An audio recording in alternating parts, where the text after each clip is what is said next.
I have a crabapple tree here I picked up this morning. Got some screen we're going to put around it to protect it from birds. Why don't you tell them what we're going to do today? Come on and tell them. We got a bunch of four-legged birds right here with a white tail we call a deer. All right, we're out here on the property today. We're going to plant the last spring plant of the season. We're going to plant a crabapple tree. Summer's finally here in Mississippi. This is a sweet gum tree. These things grow like crazy. They grow insanely fast. This time last year, you could see probably 50 to 70 yards down into this field, and it's grown up that fast. Now, these trees were already here. They were just dormant over the winter, but spring hit, they've really taken off. And there's a beautiful oak tree right there. Anyhow, we're out on the property. It's grown up a lot. So here's our crabapple tree that we're going to go plant. We got some real thick screen up here on top of the Pioneer. We're going to put out and put around the crabapple tree to protect it from the deer. So let's get started.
This is a hog trap.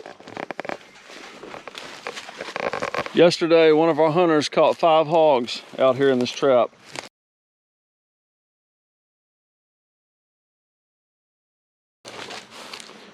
And as you can see, it's about 20 to 25 feet wide. They put corn in it every day. The corn attracts the hogs. And the hogs will walk in this opening right here and get over around here, and they'll start moving around, and you can barely see it, but there's a string right here. When they hit that string, it'll release this part of the trap will shut, and so they can't go back out. So you're using the spring effect of this metal to keep the hog in the trap. So now, how do we know there's a hog in the trap? Well, there's a camera right here mounted on a pole. And they probably see me on camera doing this. You notice there's antennas on the camera. This camera transmits a live signal to the cell phone so that if a hog or something, some sort of animal goes in front of the camera sends a text message to the person's cell phone. They can pull up an app on their cell phone, look at a live view, so they can see if there's hogs in the trap. So this is a very simple trap to build. The screen wire and the poles, not more than a couple $100. If you had to go and buy a professional quality hog trap, you're looking at spending $5,000 to $6,000. But this is fairly simple. It's very effective. It's easy for a hog to hit that string and trigger that, and the door will shut, and then they'll be stuck. Now, you wouldn't think hogs are good jumpers, but yesterday a hog jumped out of this trap. And let's see, I'm 5'11", 5'10", 5'11", something like that. So this comes up to my chest, so this is probably about right at I'd say 4.5 feet high, something like that. So if a hog gets scared, they have enough energy to jump out of that trap. And that's another thing to think about if you're out in the country with hogs. If they get scared, they'll hurt you, they'll run over you.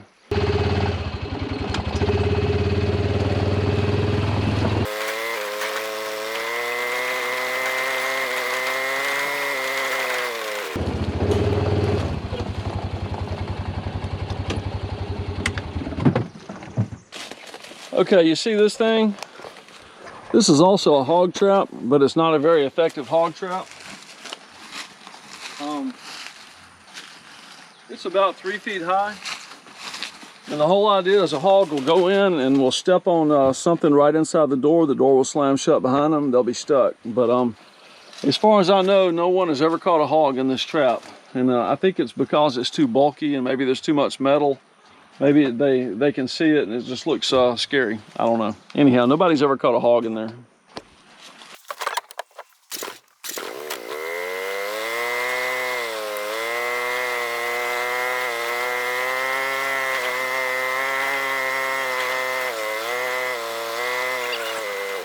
Okay, here's a pear tree I planted in early March of last year, so it's a little over a year old, doing great. You have to put the screen wire around it to keep deer from eating it, but when it gets this high, big deer can get over the screen and eat it. But this tree's looking great. Over the winter, I thought it was dead because it just looked dry and crusty, but spring got here and it's really taken off. Let's go look at the next one. Here's the second tree. This is also a pear tree that I planted. It's doing really good too. So again, about a year and 2 months worth of growth. All right, here's my third tree I planted last year. I don't remember what this tree is. This is a golden delicious apple. This was planted and also planted in early March of 2020. So it's doing really good. I can tell that the deer have been sort of munching on it, so I'm gonna have to put a bigger cage around it, but it's doing really well. Let's look at the next tree. I've got 6 trees spread around this clearing. I used to have bees in this clearing and I put the trees here for the bees, but the bees left the nest. So anyhow, here's another tree. I think this is also apple tree because I think all I put in this clearing was pear and apple. If somebody knows how to identify the leaves, you can tell what that is, but looks like that last tree. I think it's apple. Anyhow, again, about a year and 2 months worth of growth, doing really well. This tree's doing great. This tree is a year older than the other two we saw a minute ago. This tree is actually 2 years old. Next year it'll actually put fruit out, so probably within 6 months I'll come along and I'll take the cage away from this tree. Having the cage doesn't only keep the deer off the tree when it's young, it also forces the tree to grow up. So that tree's doing really good. Let's go look at this next tree. And you see all the clover on the ground? Deer love the clover. Here's another tree, and I think this is also a pear tree.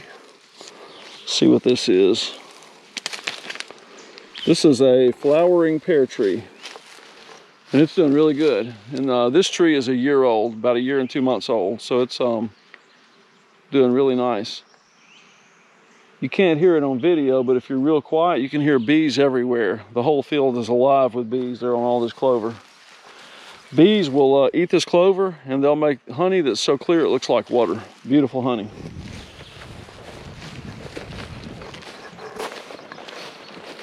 Okay.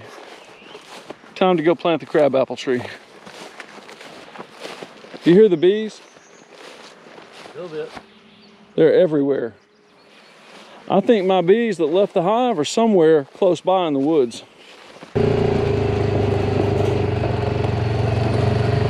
Yeah, I think our bees are somewhere close by. There's too many bees in that field that are not bumblebees to make me think that it's just natural bee showing up. I think there's probably my bees that moved into a tree somewhere and they're feasting on all that clover that's in the field.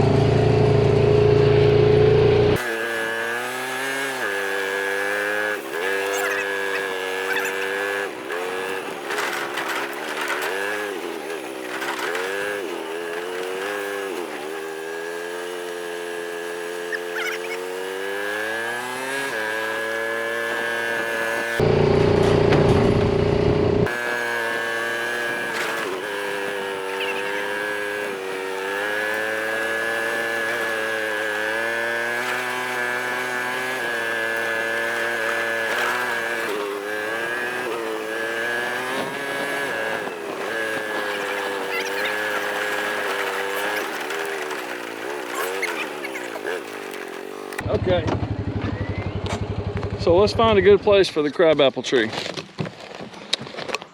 I think crabapple takes full sun. Let's just double check that. It says plant in partial sun. So I actually think right here would be a great place to plant. It's right at 4 p.m. and I'm standing in the shade.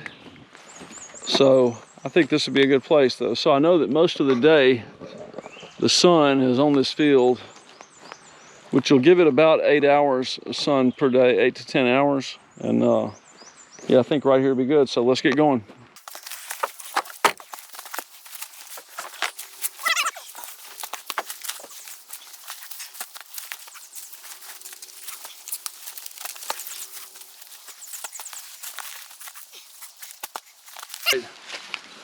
This tree is a centurion crabapple.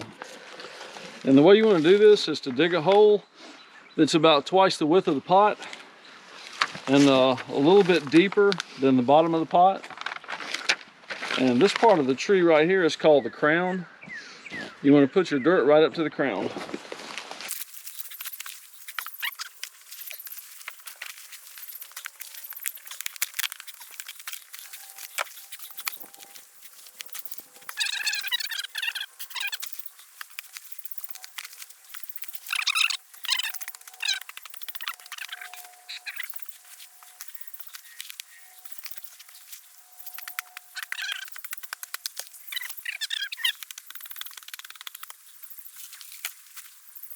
Here's what your hole should look like. When you put your tree in, you want your tree to be a little bit below ground level. You want to make sure, see, this tree didn't have enough dirt on it in the pot. You see roots here? These roots should not be exposed. So you want your tree, the crown of the tree, to be just below or at ground level. So your hole should be flat. You don't want any air pockets in your hole. You want to make sure that when you put your tree in, you don't leave any air pockets in. So I'm actually going to put a little bit more dirt back in there because I noticed it was sagging a little bit on this end. Make it nice and level. Put your tree in and fill it up. Let me pull, hang on, I'm going to pull that leafy stuff off the tree.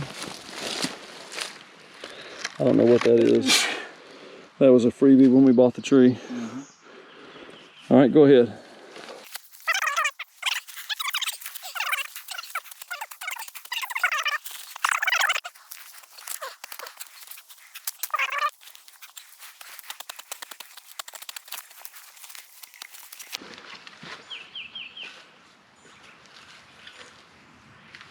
You want to make sure that you pack your dirt around your tree roots along the side of the black root structure as close as possible. You don't want any air down in there.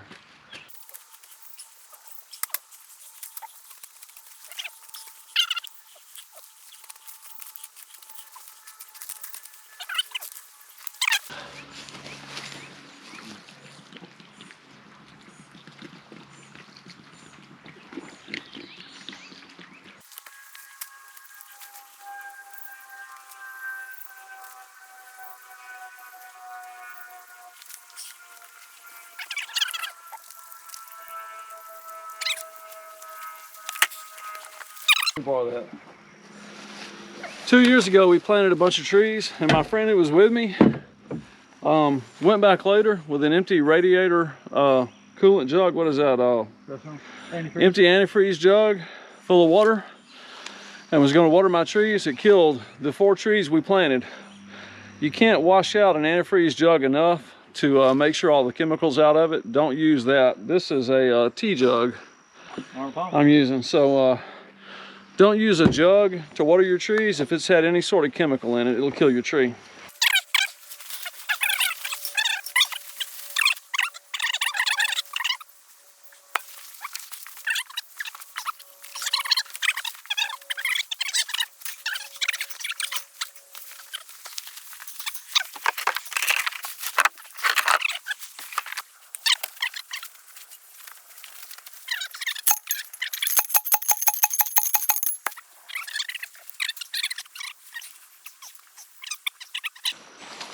Last step is to fertilize your tree.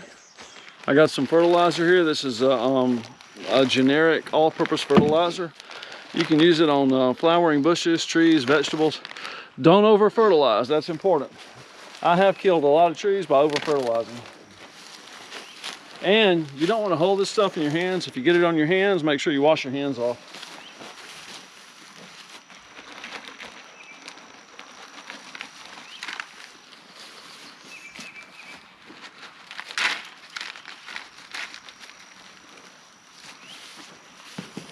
Probably good. Yep, that's good. All right, that's it. Okay, while we're here, we might as well cut up some of this old dead tree.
I know you can't see it, but about 75 feet off the bank, the alligator's in the water. We're gonna try and get out there and where we can get a good picture of him. Okay, so we're gonna try and get some pictures of the alligator. It won't be on this video, but I'll put it on the next video. We're gonna put this piece of a tree, this old tree that we found dead and cut it up. We're gonna put it in the ground and put a wild game camera on it. And then we got a couple of chickens we're gonna put on the shore right here about 15 feet from the camera, and we're gonna try and get the gator when he comes up to get those chickens or to eat the chickens. So we're gonna plant some chickens, and maybe we can grow some chickens for the alligator to feed him year round. So anyhow, let's put this in the ground, put our camera on it, put our chickens, and see what happens.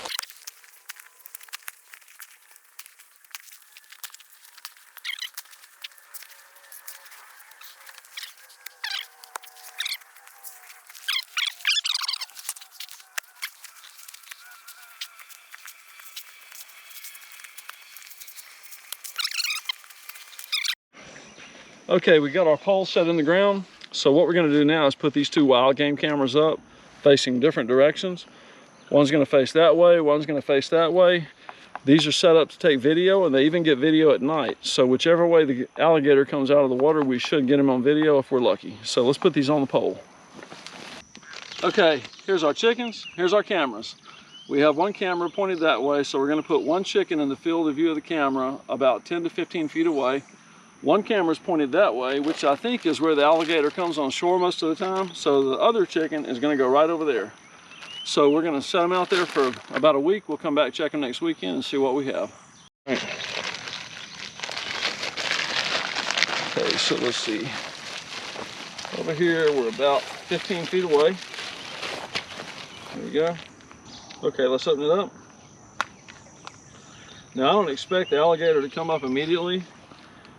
They have to smell their prey, I think, a lot of times. So I think the alligator may sit here and start smelling in the next day or so, and the alligator come up and get it. So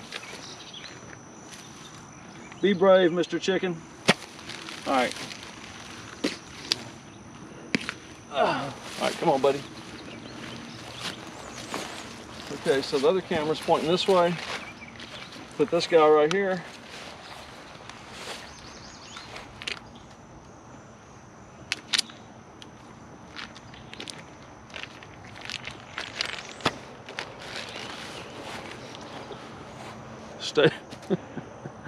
Stay strong, buddy.